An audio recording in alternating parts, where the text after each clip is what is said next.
আসসালামু আলাইকুম রহমতুল্লাহি ওবরকাতুহু। সম্মানিত দর্শক,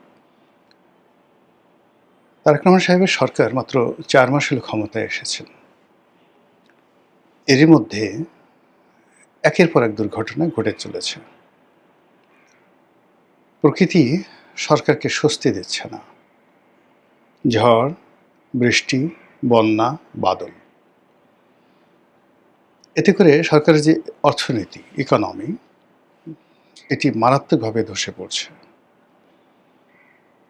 এরপর মানুষ সৃষ্ট কিছু জটিলতা। প্রতিটি মানুষ যার যার অবস্থানে থেকে তার লোভ, লালসা, কামনা, বাসনা প্রায় প্রতিটি জিনিসই এক্সট্রিম অশ্লীলতা, এক্সট্রিম নির্মমতা এই পর্যায়ে তারা নিয়ে গেছে। যেমন ধরুন আমাদের সমাজে চাঁদাবাজি, তারপরে লুটতরাজ, ডাকাতি সবসময় ছিল। এমনকি ইনুস জমানাতে ছিল, শেখ হাসিনার জমানাতে ছিল। কিন্তু গত ৪ মাসে চট্টগ্রামে একের পর এক যে ঘটনাগুলো ঘটছে, সিলেটে যে ঘটনা ঘটছে, বরিশালে যে ঘটনা ঘটছে, ঢাকা শহরের মোহাম্মদপুর, উত্তরা, সায়েদাবাদ, কারওয়ান বাজার থেকে শুরু করে বিস্তীর্ণ এলাকাতে যা কিছু ঘটছে, এর সবকিছুই মনে হচ্ছে মনুষ্য সৃষ্ট গজব। এত নির্মম, এত অসহায় সমাজ আমরা কখনো দেখিনি। যেখানে মানুষ আক্রমণ করে থানা ভেঙে ফেলছে এই গত ৪ মাসে।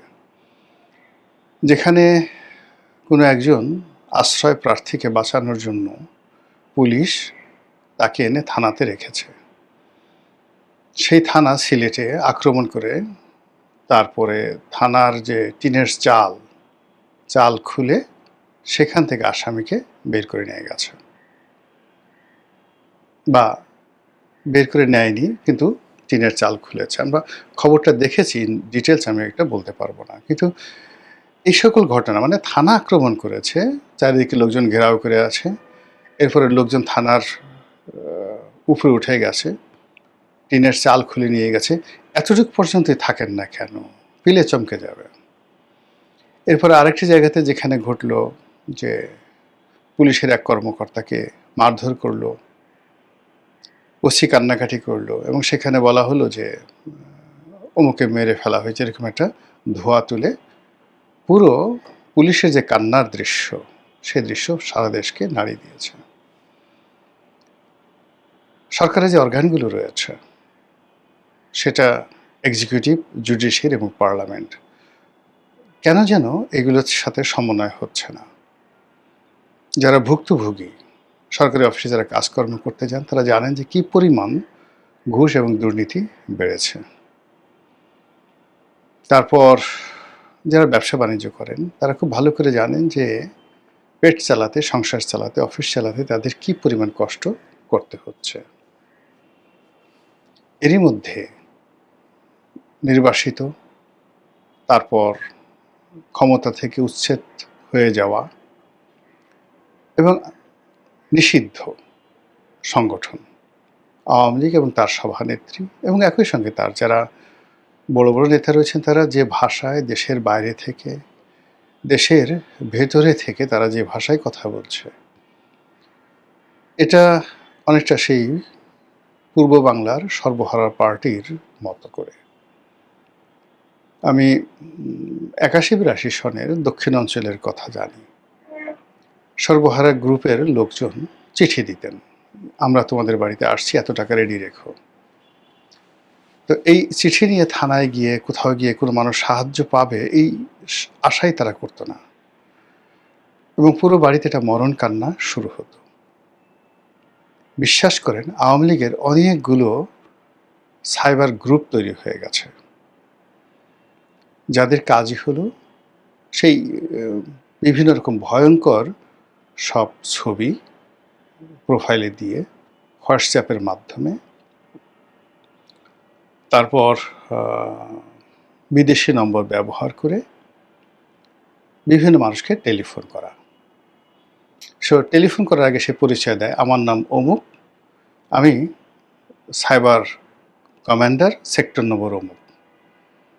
বা আমি ২৪ কি যোদ্ধা এরকম কিছু একটা নাম দিয়ে মানে ভয়ঙ্কর সব ২৪-এর গেরিলা কমান্ডার, প্ল্যাটুন নম্বর 6 বা প্ল্যাটুন নম্বর 7 বলে একটা মেসেজ দিল, আপনার কোড নম্বর 0011 0011 এই আপনার কোড নম্বর। এখন আপনি কিছু বুঝতেছেন না যে একটা অদ্ভুত ছবি আসছে, 0011 অমুক বলছি ইত্যাদি ইত্যাদি কিছু না। এরপর আপনাকে একটা ফোন দিল, ফোন দিয়ে সে যা ইচ্ছে তাই বলে গেল।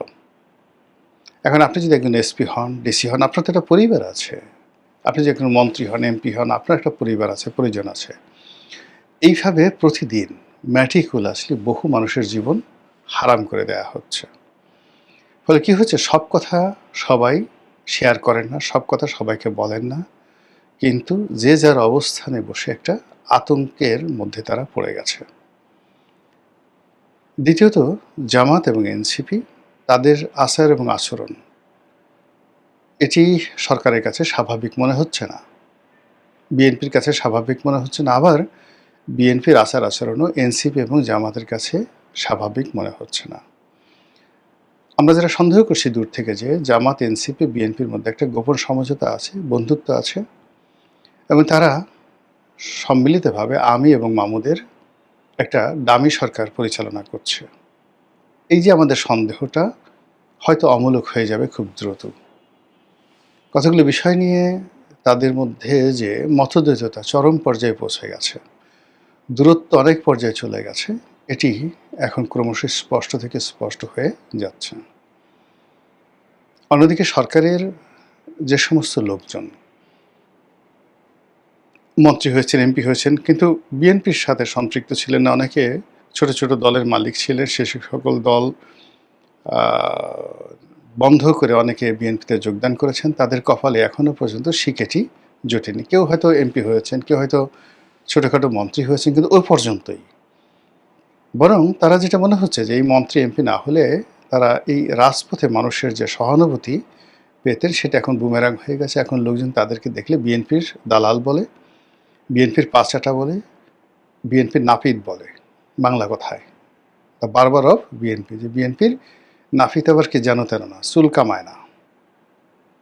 বিএনপির কি কামাইলে মানুষ কি নাপিতে গালাগালি দিতে পারে, বাঙালি সেই অভ্যাসটা মানে বোঝার চেষ্টা করেন। এখন যেখানে একটা 9, 10 তারপরে ইন্টারমিডিয়েট পড়া ছেলে মেয়ে প্রকাশ্যে এসে কি গালাগাল দিচ্ছে, কাজেই বিএনপির নাপিত বলতে কি বুঝায়, এইভাবে ইন্টারনেটে এসে বাইরে এসে অসংখ্য লোক নানা রকম গালাগালি দিয়ে এই যারা সরকারের সঙ্গে যুক্ত হয়েছে তাদেরকে মানসিকভাবে বিপর্যস্ত করে ফেলছে।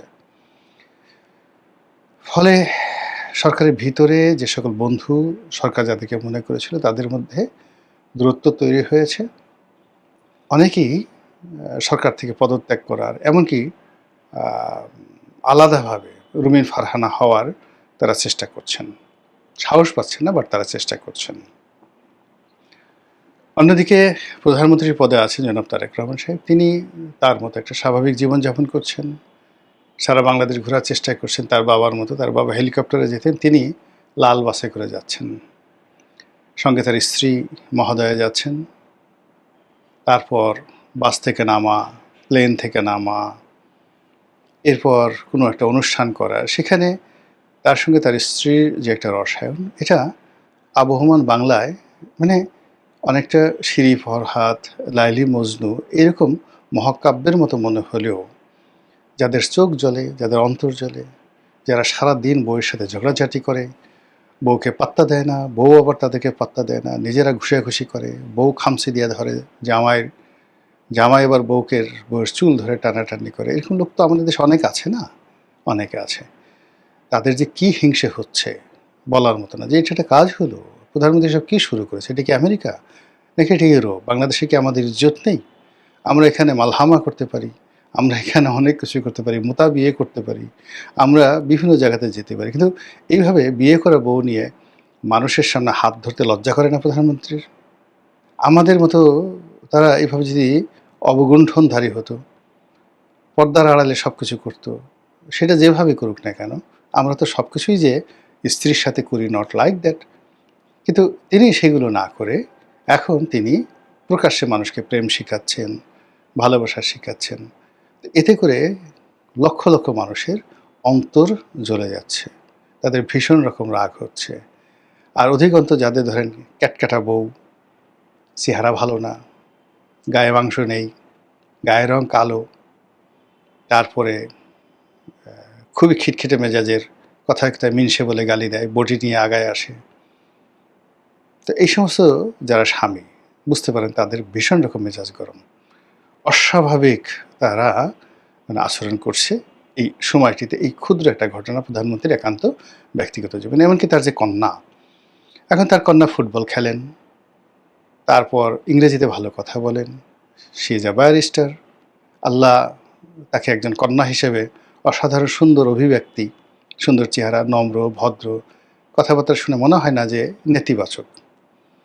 বয়স ৩০ বছর হয়ে গেছে বা ৩২ বছর হয়ে গেছে, কিন্তু তার আচার আচরণ দেখে এটা দেবতুল্য মানে সরলতা তার মধ্যে রয়েছে। এটা দেখে যাদের রাগ হয়, চিন্তা করে যে আল্লাহ আমার মেয়েটা তো বদমাইশ, এই ২০ বছর বয়স হয়ে গেছে, ৪-৫টা প্রেম করেছে, ৩-৪ বার ঘর থেকে বের হয়ে গেছে, তারপরে হোটেলে গিয়ে রাত কাটায়, ইয়াবা খায়, ফেন্সিডিল খায়, গাঁজা খায়, ঘরে বয়ফ্রেন্ড এনে শুয়ে থাকে, কিছু কথা বললে এসে মানে সে বয়ফ্রেন্ড দিয়ে বাবাকে মাকে নির্যাতন করে।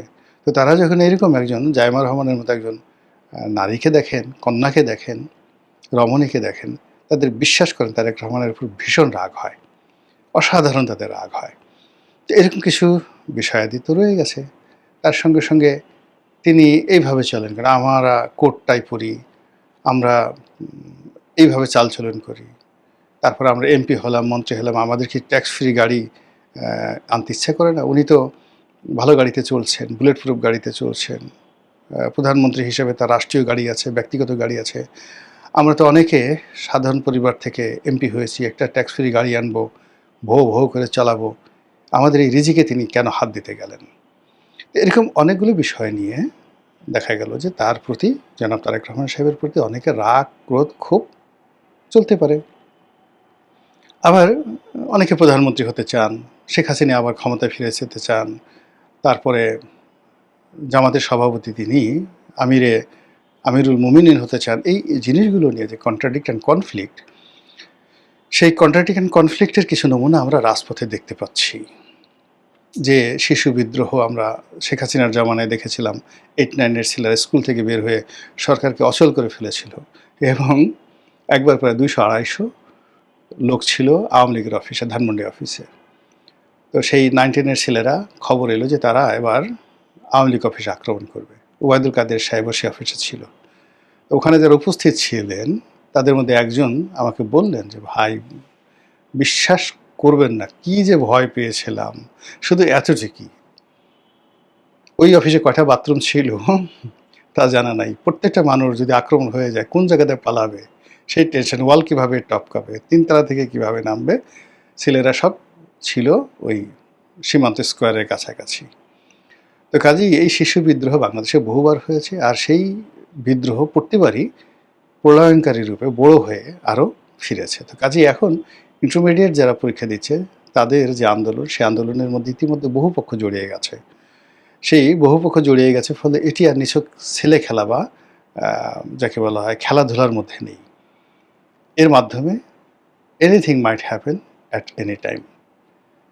সরকারের যারা কর্তা ব্যক্তি তারা তো অবশ্যই ভালো বুঝেন। আমরা আসলে সরকারের একটা ধারাবাহিকতা চাই। আমরা চাই যে একটা ইলেকশন হয়ে গেল, সরকার 5টি বছর ক্ষমতায় থাকুন, এবং প্রতিটি সরকারেরই কতগুলো সুন্দর পরিকল্পনা থাকে। তারেক রহমান সাহেবের সুন্দর পরিকল্পনা আছে, তিনি সেগুলো বাস্তবায়ন করুন, এরপরে নিয়মতান্ত্রিক পদ্ধতিতে সব কিছু হোক। কিন্তু এভাবে যদি ঘন ঘন সরকার পরিবর্তন হয়, ইউনূস সাহেবের যেভাবে তাড়াতাড়ি চলে গেলেন, আবার তারেক রহমান সাহেব যদি চলে যান, আমরা কিন্তু আসলে এই ভার আর বহন করতে পারবো না। এবং সেক্ষেত্রে যখন এরকম একটা পরিস্থিতি হয়, তখন যারা অর্গানাইজড থাকে, বাংলাদেশে এখন 3টি শক্তি অর্গানাইজড আছে।